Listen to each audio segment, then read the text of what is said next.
My entire savings frozen. No explanation, no warning, just a smug bank clerk saying, "There's nothing we can do, sir." For over a year, I couldn't access a single cent of my own money.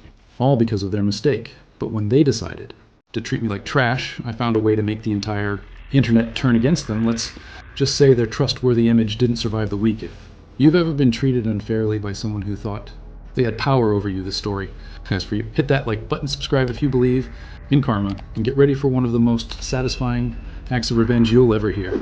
It started like any other boring Tuesday. I was standing in front of a small ATM, my card freshly inserted, and then beep. Transaction declined. At first, I thought maybe I punched in the wrong pin. I tried again. Same result. Declined. That sinking feeling hit me. You know, that panic when something feels off with your money.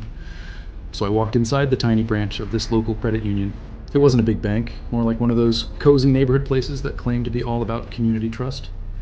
Behind the counter, a young clerk smiled politely, typed a few things on her screen, and said, "Oh, it's just a system hiccup. Here, let me give you a temporary code to withdraw cash directly." Sounded harmless.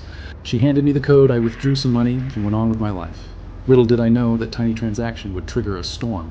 A few days later, I tried using my card again. Same issue. This time, when I called the bank, the tone was completely different. "Sir, your account has been flagged for review," the rep said flatly, as if she was reading a script. Flagged for what? I hadn't done anything wrong. Apparently, their system delayed a balance deduction, and now some automated process had frozen my entire account until the review was complete. I didn't overdraw. I didn't miss payments. They messed up, and yet I was the one paying the price. I asked, "Can you at least tell me how long it'll take?" The response? "These things take time, sir. Maybe a few days, maybe a few weeks." A few weeks. My rent was due. I had bills, groceries. Everything depended on that money. When I asked to speak to a manager, the tone turned snarky, like I was some kind of nuisance.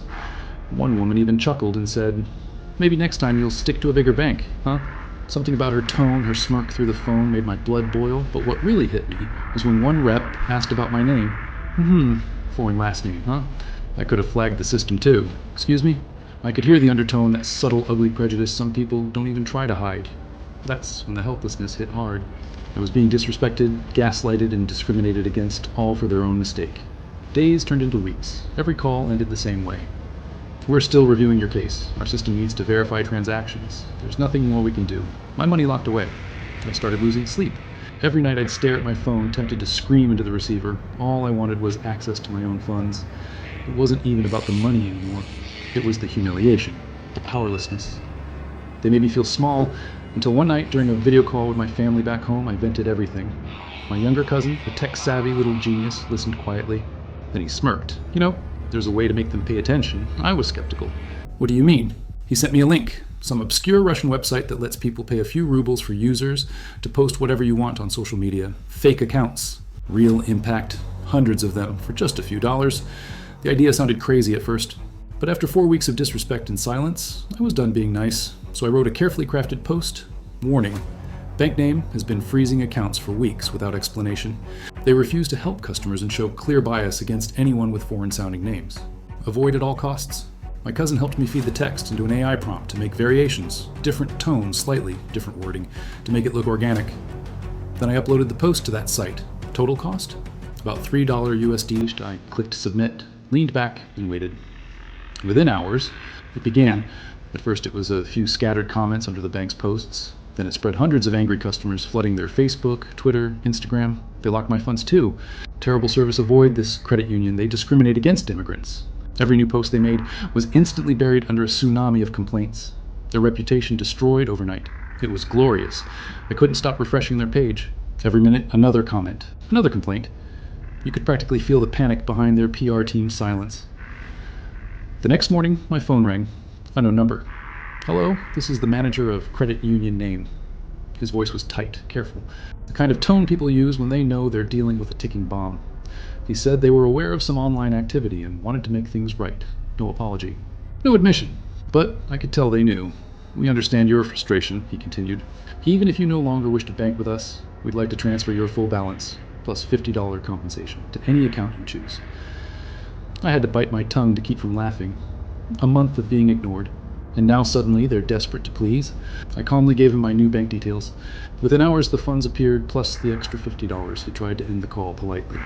"We hope we can part on good terms." "Sure, buddy." Whatever helps you sleep at night. Here's the funniest part.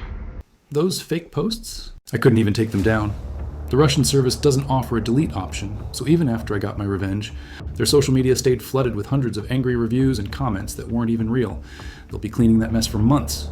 I didn't just get my money back, I got just as poetic. Chaotic justice. And in the end, I realized something important. When people abuse their small bit of power, the internet can take it away tenfold. The same manager who once ignored me now had to personally grovel for forgiveness. My account was unlocked. My money returned, their reputation shattered, and the best part, they'll never even know it was me. All it took was $3 and a little creative payback.